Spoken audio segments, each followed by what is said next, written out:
everyone, and welcome to Speak of the Devil, episode we do not know, and it doesn't matter because we're going to stop counting. It's just welcome to the next episode. So, as it's been a while. It's been a while. So, how you feeling? Feeling good. I'm feeling good. Feeling good. Glad to get that new Metallica shirt. We've grown. Yeah, we wrote a couple new tunes. As mostly just in weight, but we have grown. So that's what's important, is we've grown. And speaking of growing, we are going to talk about some new growing news aspects. Now that we always talk about wrestling, we'd like to talk about the newest wrestling promotion, AEW. I don't think that the last time we talked, it was a blip on the radar, really. Nothing to be concerned about or anything that you would think that might be something. No, I mean, on the last podcast that we had when I was talking to Tommy Gibbons from Flaw, we were talking about the possibility of them being on TNT, which he didn't believe at the time, and now they actually are. So AEW will be on TNT on Wednesdays, I believe, at 8 o'clock for 2 hours. So, not to be outclassed or outperformed, of course, Vince McMahon has to respond in kind. So now moving out of the WWE network and into USA regular, network television will be NXT, which is interesting because, I've been a WWE network subscriber from day one. I think you signed up. Are you? Just roughly around the same time. Yeah, and it's one of those things that even that it's the one thing I just don't watch. Like, I hate to admit that I don't, but I don't. It's just, when you're going to watch wrestling, you're watching Mondays and Tuesdays for Raw and SmackDown, and then on a Sunday when a pay-per-view happens. And I feel like a lot of it, like the network, it's a lot of old, they got a lot of, I shouldn't say old, but they have older episodes where you have things that you've already seen, and it doesn't really do anything as far as build the story. And that's the big thing for me, is like what makes it so exciting on Mondays and Tuesdays is they're adding on from last week's story. You're adding on to a feud that's been going on that's building up to a pay-per-view. And those are the episodes that you care to watch. I don't care to watch a match of Hulk Hogan from 20 years ago. Don't get me wrong. I like it, but it's like I don't have to pay $10 a month to watch it. I can watch it on YouTube. So you're paying for a network when you're really the shows you want to watch, you're already watching on Mondays and Tuesdays. Exactly. And and to further that, like, my opinion on it is that the reason that I wouldn't watch that and I would watch all these other networks like shows is the community aspect. Because for a long time, and even still, most of our friends do not have the WWE network. Only a handful. I think it's just you and I. Yeah, I think it's just us. So because of that, they're not exposed to it. So if we're watching NXT all the time and we say, "Hey, did you see so and so?" They're like, "No, I didn't see so and so." Exactly. So there's no point in watching it because nobody sees it. Unlike where it's like Raw and soon with SmackDown on Fox on Fridays, which is going to give them even more exposure because you don't need a cable subscription. All you need is a free antenna on Fridays, and now you're going to be able to watch SmackDown live, which is that's why they did that deal. But why they did that deal is, to my point, it's because they know more people will have access to watch it. The community expands, so that way when you talk to your friends, did you see what happened on Friday? Yeah. And if you didn't, it's like, well, why didn't you? It's like, well, it's free. Go watch it. Now, with AEW, are they going to be, this is going to be a full-blown WWE, or WWE, I almost said WWF, WWE, WCW matchup? You think we're kind of bringing that back? You think it's going to be you think it's going to be like 1997 all over again and we're storming? You think? Oh, yeah, because these guys and Eric Bischoff? No, Eric Bischoff is back with WWE. No, what I'm saying, though, Eric Bischoff, Vince McMahon. With that idea, I don't know if you're going to have anybody as ruthless creatively that would go after WWE like like Eric Bischoff, but they have the money. Yeah. The billionaires that are behind them, I believe, own the Jacksonville Jaguars, and they also own like a European soccer team. They're literally billionaires. Like the son is the one. So they have the surplus to do it. They have plenty of money to burn to make this thing work. So that's the thing. It's like how much? It's like you got to spend money to make money, and they're in that mode. They're like, yeah, we're gonna do it. I think it's a perfect time-wise. I think it's a perfect time for another product to try and take the reins from WWE, because let's face it, the last couple of years, especially WrestleMania, it's been pretty much cookie cutter. It's been 1, 2, 3, and the thing that we've always complained about last 2, 3, how late the pay-per-views have been going. And then when they went from 2 hours to 3 hours with Raw, I just feel like the last 5 years, the solid last 5 years, WWE has really saturated their image to the point where I think as a WWE fan like you and I, we want something new. They have regurgitated how many times with, old pros coming in and then, Undertaker last second having some bullshit match for WrestleMania. Or, now they're doing the Saudi Arabia. It's just like, I feel like you're not getting anything. You're not getting a whole lot of excitement anymore because it's like they've done it before. They're doing it again. Then here comes AEW at this moment where I feel like as a wrestling fan, you're ready to be like, finally, we're watching wrestling again. How often does a fucking episode of Raw start out with some 20-minute fucking conversation? You know what I'm sorry. I mean, we could spend a whole episode talking about it, but at the end of the day, you and I are ready for something new. And Exactly. I think this is what we need. I think wrestling as a whole, whether Vince McMahon likes it or not, I think it's going to be a real kick in the nuts for him to realize, I think it's time for me to kind of give the reins to somebody else because I'm ruining my image and AEW is going to take it. I mean, but WWE is a publicly traded company, so, ultimately, Vince at one point, just like everybody, got an expiration date. And when that happens, what is it going to transition to? And that's the point that I want to make is that, they're going to be on Wednesdays. And if you were somebody that had the WWE Network and you did want to watch NXT and you do watch the pay-per-views that they have, the takeovers, everybody says all the time, a lot of times, that those pay-per-views and those weekly events are always better than what's on television. And a lot of people give credit to Triple H because Triple H actually has total creative control. He did. And I think he still will be initially for NXT. Vince has control of, Raw and SmackDown.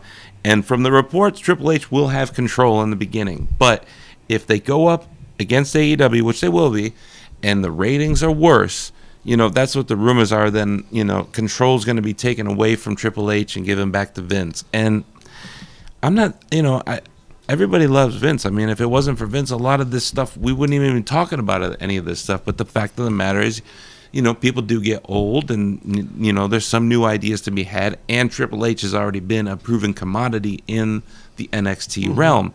So, I mean, all reports right now is that he does have control, but everybody's worried that the moment that they slip in the ratings that, Vince is going to take control again and ruin this product. So we'll see if that happens. It's definitely going to be a wait and see. I don't think that starts until like late September, November or something like that. So we got a long time until we get to comment and see. I'm interested. I mean, I haven't been as interested in anything since Impact. First TNA first came out like in the early 2000s on Spike TV because Spike TV had the WWE deal and then they went back to USA, but they still wanted a wrestling product, so they just made one and they got a whole bunch of people and it was cool for a long time. I like that. This kind of harkens back to that, except this has billionaires supporting it, so we'll see. But proof is in the product. So, moving on to games. Anthony's going to tell us about the news. This is an exciting fall for video games. It's going to be the NHL 20. You know me, I always like my NHL games. I've got up until I think NHL 96 to the recent, NHL 18 and 19. And then with NHL 20 coming out, played the demo, love it. I've played hockey my whole life, so I love hockey games. But I feel like this one, I think they really, took care of as far as the fluentness of the controls with everything. It doesn't feel like if you go from the old games in the 90s playing D-pad this and that, it kind of felt funky. But now I think with the way they've done it, it's pretty much true. Anything you do in that game, that's the first thing I noticed is like, holy shit, how accurate the passing is to the shooting. You pick your corner. That's the one thing as a hockey player playing these games, you like to pick corners and this and that with your shots. And the way they've done it with this game, I think it's pretty remarkable. And then we got the new Call of Duty coming out. That's always been a fun one between all of us. Modern Warfare. So it's a reimagining of the first one, right? It's remastered. But I think there will be, I want to say, some new guns, some new maps, some old maps. But I mean, it's going to be your typical Call of Duty game, bro game as they call them. But it's always exciting. They're fun. They're especially with getting a group of friends. And then speaking of group of friends, then our game that we all love to play, Gears 5. As you notice, I didn't say Gears of War 5. This is the first one that they're just doing Gears 5. Marcus Phoenix will be still in the game. However, he is not the main character. They now have a female character named Kate. She's pretty badass. She's in the last one. I haven't really read. But to jump in, do you think that we're feeling a little bit of Gears exhaustion though? I think it's definitely. I definitely think it's played out. I'm not. This is the first one I haven't pre-ordered. No.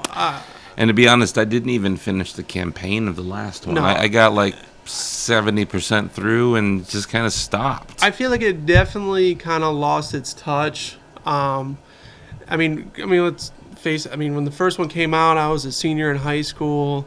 What was that, 2006, 2007, when we played the first one. So here we are 12 years later. Well, I mean, I specifically remember, like, when the 360 first came out, there weren't very many games at launch that really like pushed the graphic at like edge. Like I think Perfect Dark Zero or something like was the first one that came out like as a shooter at launch, and it wasn't that great. And then the very first game that looked really good was Ghost Recon, which I know is on your list to talk about. And I think that's why, in some ways, almost like Gears, which is why I'm not excited for Gears and I'm not excited for Ghost Recon, because I feel like both of those two games in the cycle of the 360, they were like tech demos that were realized into good gameplay. It had good gameplay, but they were beautiful for the time. They were the first two games that really showed how the 360 could really make games look. And I mean, games looked better after that, but those were the first glimpses of how good games could. It's almost like Titanfall on the Xbox One when that first came out. It was so gorgeous. It was so great. And Titanfall 2 is an amazing game that I love as well. But by that time, it was like nobody cared how great Titanfall 2 was because the first one was a graphical achievement, just like those two games. And sometimes when you get stuck in the graphical achievement thing, it's hard to keep the fan base going when it's like, there's all these other games that look good as well. That's my take on it. So sorry. Yeah, I mean, I just, it's just one of those games that has that nostalgia to me where, like I said, it brings back memories from high school.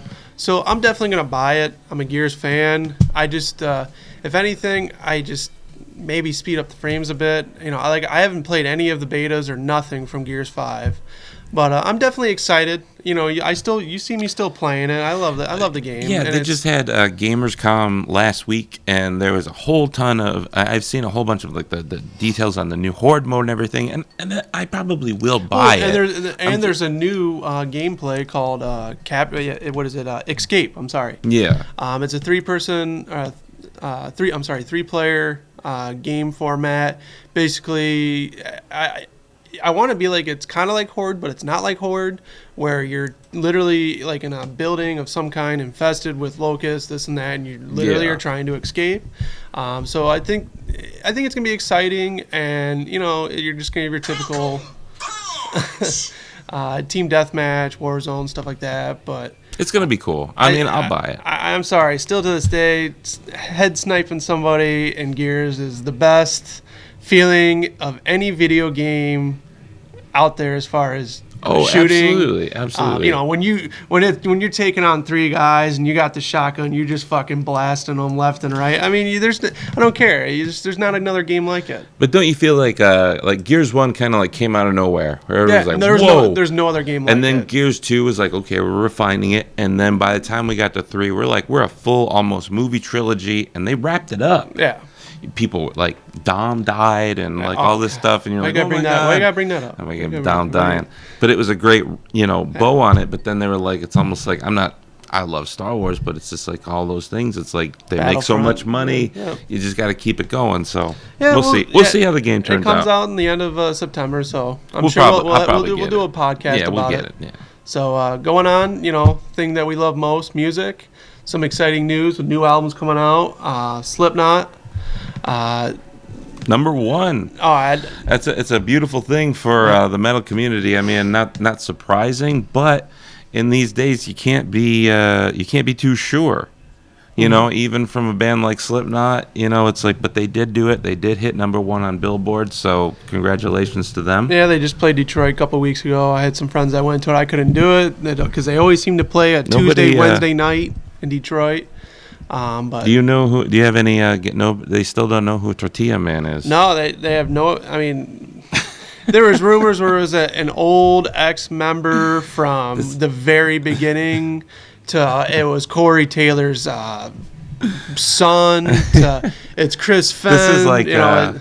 This is like Tobias Forge a few years ago with Ghost, where nobody knew who he was. Well, back in the day, I mean, it who was was the Ghost before YouTube and all that. I mean, back in the day when nobody knew what Slipknot looked like, it's like, oh my God, and they took the mask off, like, oh my God, now it's. Yeah, they say they still don't know. Yeah, so I think it's a great album. Amazing. It's definitely got a crossbreed between All Hope Is Gone and Iowa. You got songs like Unsainted, and then, which to me definitely had more of a heavier feel to it. But my favorite favorite song on the album, it's called Not Long for This World. And it's definitely one of the... It's different. Yeah, it's I think it's like track 11 or 12. It's towards the end of the album.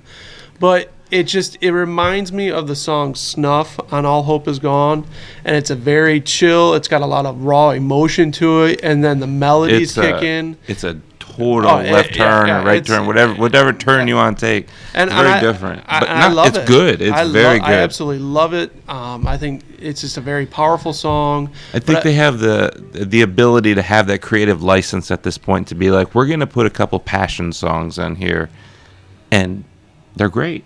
Yep. They don't have to be all crazy in your face. And then the last comment I'd make about it is I feel like this is the first. I believe this is the second album with Jay Weinberg, who replaced. He's so good. Who replaced Joey Jordison? But I feel like this is the first album where it really captured his abilities, and he rips on the whole album. You know what it's like? It's like Mike Mangini. On Dream Theater. Like when he played the first album, it was almost like, yeah, they were going to record this album like whenever, but the newest album, oh my God, that we saw. Tiger got out of the cage on this one. And so yeah, I mean the second album as a new replacement drummer, it's like they get to do their thing. They can actually put their spin, their spin on that. You can tell, and they're better albums for it. But the first one they don't want to make waves. What are you gonna do? No, you're just gonna. Amazing. I'm hired. Half his parts were probably already written. Yeah. Which still to this day, I guess, Clown still writes a lot of the music. And then with Chris Fenn, who just was released earlier this year, he's also a percussion. He's in a super group right now, with some of the. Who was it? It was Dee Snider, the guitar player, the former guitar player of Machine Head, and then one other person I cannot think off the top of my head, but he was playing drums. So it's good to see him doing, still playing and all that. It's unfortunate you still don't know the whole story of why he left Slipknot, but But everybody's moved on, and everybody's seemingly better for it. So we're in a good place. Just number one album, Slipknot. Hell yeah! But let's get to the meat and potatoes of what we really want to talk about, especially on this podcast with the type of music we play. Come on, we can't miss Sacred Reich. That's what I'm talking about. I thought you. That's what I'm talking about. I thought you were talking about. Oh no. Okay. No. Okay, well, I know, but you don't know. I know, but Sacred Reich, man, I kind of knew about these guys a little bit, not a whole lot. And I'd never heard about them until you told me. And I was just driving around listening to Sirius Radio. Huge fan. And the song came on, and I'm like, okay, it's Sacred Reich, Awakening, and I was kind of listening to this and that, and then all of a sudden the ending hit, and it just caught me. Like I had to listen to it. So then when I got home that night, I looked up the video, and I'm watching, and I'm like, I know that drummer. I know that. I've seen that bald head before. I know who that is. And then I was like, holy shit, it's Dave McClain of Machine Head, man. It is. And then when I read up more about the band, I forgot that he was in this band before Machine Head. Before he joined. And God, it's just I put it all together because like the drums are what caught me off guard at first, because I was like, they're just ripping. And then to put face to the drums, I'm like, now I know why. Dave McClain, you're fucking awesome. I'm so glad I got to meet you. And then you called my best friend to ask why he wasn't at your show. Funny fucking moment. But great drummer. I'm glad, to see him still playing. And then not only playing, coming out with this album with Sacred Reich, Awakening. It blows my mind. It just brings life back into thrash metal to me. So if we're gonna do the banger 5 skull reviews, how many skulls out of 5 do you give this? I would give it 5 out of 5, 100%. There is not a bad song on that album. Manifest Reality is my favorite. I don't know about you, but Manifest Reality. There's a total of only 8 songs, 30 minutes, roughly, of just balls to the wall thrash fucking music. Short and sweet, to the point. I love it. I can't wait to see these guys live. And I just think, like I said, they brought this album with other albums like Dark Angel this year coming out. I think it's really bringing some life into a particular genre of metal that I don't feel like gets a lot of credit. It's true. And because when everyone thinks thrash, they instantly think Anthrax and Slayer. But there's so many other bands, Exodus, Testament. And it's fun. It's fun music. Yeah, we fun, play it. It's fun music to we listen to. We have a song called The Thrasher. It's fun music to, it's fun music to listen to. It's fun music to play. It's fun music to watch. Like, I just don't, But with this album, with, with Phil singing, like, his melodies and everything, it's a great thrash metal album with melodies and lyrics and just everything, with just raw guitars, raw drums in your face, but it has it's very well produced. Yeah, it has great structure to it, and like I said, I cannot wait to see these guys. Yeah, it's going to be great. I mean, if they come around here, we'll definitely do... they got to do like St. Andrews or something. Oh, my God. You know what would be crazy, really, honestly? Here, we're putting it out because we'll tag them in the post that we'll put on YouTube or whatever. We're going to tag the band tonight. Here's a request. And I've done a couple band interviews before, but I think if we could get them, if they were to come around here and do an interview with us, you do it then too, right? Come on. We could arrange it then. We could pass a couple microphones back and forth about who's talking. But here's our Dave. We're asking you, buddy. We're going to tag you here. If you come around anywhere near Detroit, Toledo area, we're going to be there. Oh, yeah. I got to see Dave. That's he's so right. cool. He's cool. the man. He's so good. Honestly, when I listen to it, what's great, too, is like, he's such a good drummer because, like, some of these songs, he doesn't, how great he is, but he doesn't overplay them. Oh, no. He plays to the song the way they need to be, and it's just like... The simplicity is what makes it. Some of them. Some of them are super technical. Oh, yeah. Some of them are super technical, but the ones that when it needs to be like laid back, he knows how to lay back and just Well, get like in I the said, cut. the breakdown at the end of Awakening, he's just going, just fucking killing yeah. it. And then the fills are they're just fucking nasty. So I have a hard time. I have, I like Divide and Conquer because of the singing. I love the chorus. Oh, yeah.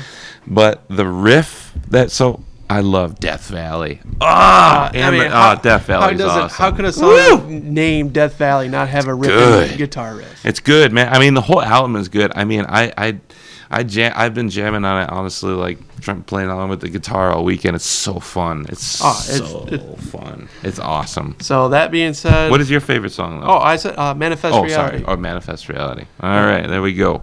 So where are we going today? The topic we're gonna end here. Today I was at work, and in our group chat, our texting group or whatever you want to call it. And we don't normally talk about this, but we got to because it's kind of it's important. It's important. But no, it did not dawn on me that the new Star Wars trailer was out today, and I'm gonna let James take this because I know he's got a lot to say. So let the man speak. Yeah, I feel like we're going to need 2 mics for this. Oh, my God, I know. Honestly, it's so amazing because, over the weekend, Disney had their D23 Expo, which they don't just focus on, Star Wars. They focus on everything that they got going on. So they're talking about all things Disney. But, they talked a lot about Disney Plus with The Mandalorian. Mm-hmm. And they obviously announced the Obi-Wan series that's coming out, which is going to be amazing, with Ewan McGregor coming back, which has been so rumored they were going to make a movie. And then now they're going to just spread it out into a series, which, if they put the right effects and story behind it, it might even be better than having some short movie. But the real thing that they did, and they... I guess there's this new thing like in like Hollywood or California, or like where stand-ups, or if you're in like one of these expos, there's these new like electronic bags or something where they're like, they know now. It's not like the old days. They know every single person has a phone on them. Everybody has a phone. Like if you don't have a phone, it's almost, you're the weirdo. Like, why don't you have a phone at this point? So some of these places, they have these electronic bags where, as soon as you check in, you just dump your bag in it and they lock it up. They give you a ticket, or I don't know what they give you. And then if you want to use it, you can come back and you can get it whenever you want, but you got to go out in the hallway to use it. You can't have it in the room. So you can't, so you're not being rude, and most importantly, you're not recording anything. So they did a real good job of they revealed this trailer and everybody was talking about it, and it was not leaked. It was 2 nights ago that they did this, but almost in like maybe kind of a nice thing, Disney said, almost like, what, I'm sure they're going to release it anyway, but today they released what was released 2 nights ago, and it's this 2-minute trailer that's basically the first minute of it, almost like minute and a half of it really, is just flashbacks. It's a flashback from all the movies all up until now, and honestly, I had goosebumps. I'm watching it because I've seen these movies a billion times, probably more than any other movie like series since I've been a kid. And the way they present it with the music, they're trying to get you nostalgic. Right. And then they get to the end. And then they give you a little bit of where they're going with the new movie. And they give you some fight scenes, and they give you this and that. But then they close it out with the thing that everybody's talking about, is a flash of evil Rey. And she's holding what almost looks like a nunchuck, and then she slaps it down, and it turns out to be a double-sided red lightsaber, and she's in full Sith mode. She's got the robe. She looks badass. She looks like she's just going to wreck some people. So everyone's wondering, is that real? Or a dream. I mean, obviously, it's going to be a part of the movie. Which the big thing is they're relating it to Luke Skywalker and Darth Vader. Is this going to be a repeat of her seeing herself? I kind of hope. I guess I'll give you my opinion on it, or my take on it, and you can. Yeah. So I think. this movie is almost we're gonna see being altered in a way where I feel like the Dark Force or the dark side, however you want to phrase it, is taking over, taking her over, and almost like Luke is going to persuade or somehow make Kylo Ren believe that he was not trying to betray him, or basically try to regain his trust, where it's almost at this whole scene that they showed that everyone's talking about is that it's almost going to be, she's going to be the bad guy, Kylo Ren is going to be the good guy, and kind of see, the future of Skywalker or the future of Star Wars in general. But again, this is what I'm hoping for. But it's probably going to be a 30-second dream sequence, and everything I just spewed for the last 5 minutes is going to be bullshit. But what do you think? You're more of a Star Wars fan. Not more, but more. So with everything between, I've watched almost every reaction video I can today. So I'm basically expounding stuff that I've already seen and just kind of like thinking about what I've seen. I've seen a couple different theories. The most crazy theory is that she's a clone, and that she's always been a clone, and that if it would explain everything about, like, you came from nothing. You're from filthy drunk traders, because there's like a billion Reys. And the most crazy thing about this clone theory that I've heard is, if you go on Collider, there's a, Christian Harloff or whatever his name, he says, and he swears that he has like official knowledge that in episode 7, the first one, the Force Unleashed or Force Awakens or whatever, the very first opening shot, and this seems so stupid and hokey to me that I can't believe that this is real, but he said that they shot it, they just cut it. Instead of having the ship, come across the screen, it opened up with, you saw Luke's severed hand floating in space.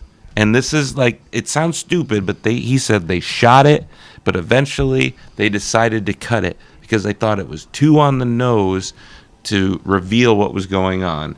And Daisy Ridley has done interviews also saying that if you watch episode 7, you should know exactly who her parents are. And it's like, I'm sure maybe when this movie comes out, we'll figure it out.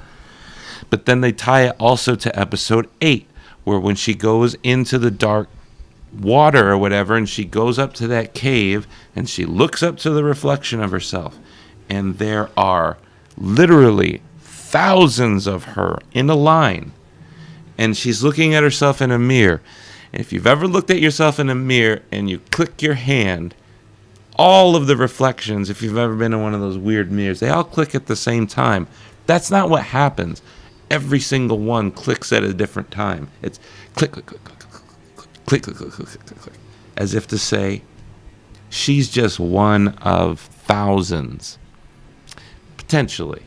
But then there's also the theory that, maybe she is a clone and she got self-awareness and she's somehow gonna copy it, and that when she comes to the end of the movie, this other thing that you're seeing is maybe that's the clone. But if the other thing was a clone, then she would have to be a clone too.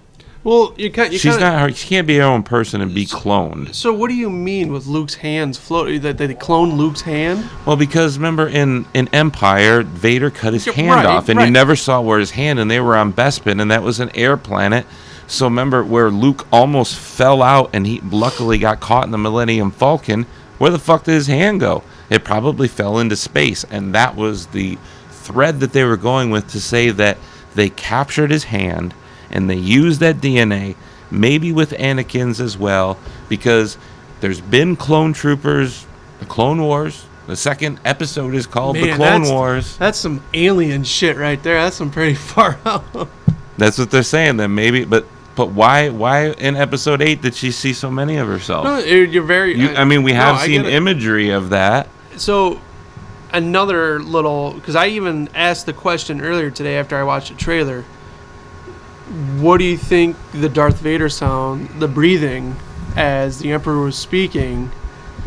Do you think that's going to be anything, or do you think she's just, that might have been a dream sequence where he's explaining her past? I'm so conflicted and confused about how, like, I was going to send this whole... I don't understand how, like, Vader, even in the context of even episode 7, how that makes sense, because by the end of the last trilogy, Anakin Vader was redeemed.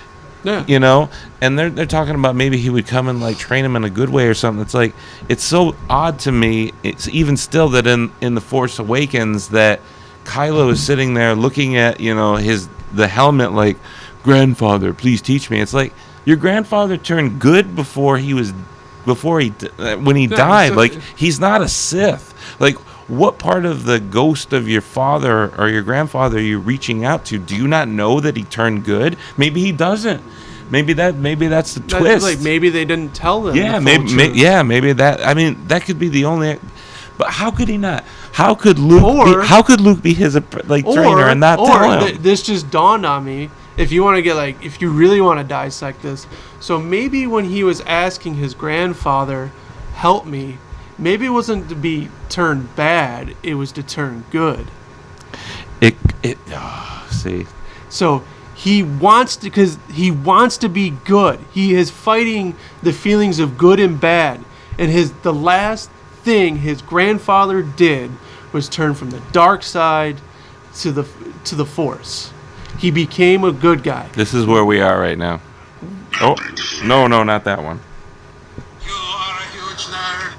You are a huge nerd. Sorry, guys. That's the realm we're at right But now. if you think about it, that would make fucking sense. I mean, grandfather, teach me. But he would. Yeah, that's what I think. Like, he had a feeling of good. Kylo Ren wants to be good. And all the rumors is that Kylo's somehow gonna die, and I think maybe he does, but trying to be good, right? Only to redeem himself, and that is the rise of Skywalker. And that's what I'm praying for. This general consensus is that he breaks out and becomes good, and then. Well, yeah, because that's what I mean. The second rumor that I heard was that it's not a clone, it's Rey, but Rey is so focused in the Force. You know, like everybody's like, she's so powerful and everything. And the only way that she can convince Kylo to come back to the good side is by diving into the dark side herself, pulling herself out, and showing Kylo in the process that, see, if I can do it, so can you. We can get out of the dark side. It's not something that you're stuck in. It's a choice. I chose to come in, and I chose to come out, just like you could, Kylo. She's always been trying to save him. Maybe she's like, I'm so willing to try to save you that I'll dip in my toes in. I mean, I don't know. I mean, that scene is real. Would you freak out? I know I would. I'm just, again, we're kind of falling off of this a little bit, but because there's just so much to talk, what ifs, this and that. But if there was a dream sequence and Darth Vader makes it to this film and he talks to both Kylo Ren and Rey, do you think that'd be pretty exciting? Silence, Earthling. I don't know. I think it'd be. I think people. I mean, you get to see the old Harrison Ford. You get to see Luke Skywalker, Mark Hamill and all that. Why not? Why not put Darth Vader in a dream sequence? He should be in the. I just feel like it's so confusing because it is. Why? Is it Vader or is it Anakin? Like, and is it old Anakin? Is it young Anakin? Like, it's too confusing. Like, Lucas made that shit too confusing because in the version of Jedi that I have, and have you seen that shit? In the end, when like Luke's sitting there and like looking, and he's like, "Hey," and you see Vader and Obi-Wan, it's young Hayden Christensen sitting there. Like, what? Like, what are you talking about? You go back to the version of yourself when you were a good Jedi when you were young? Well, I mean, like, what kind of shit is that? It's like, so how would he appear young? And I honestly don't think that there's going to be any Vader, any Hayden Christensen. I think you've got Ian McDermott as the Emperor, and I think that's enough. I want to just be like, I'm Disney and you underestimate my powers.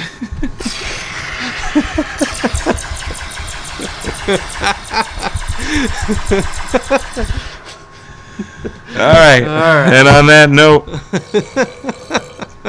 we're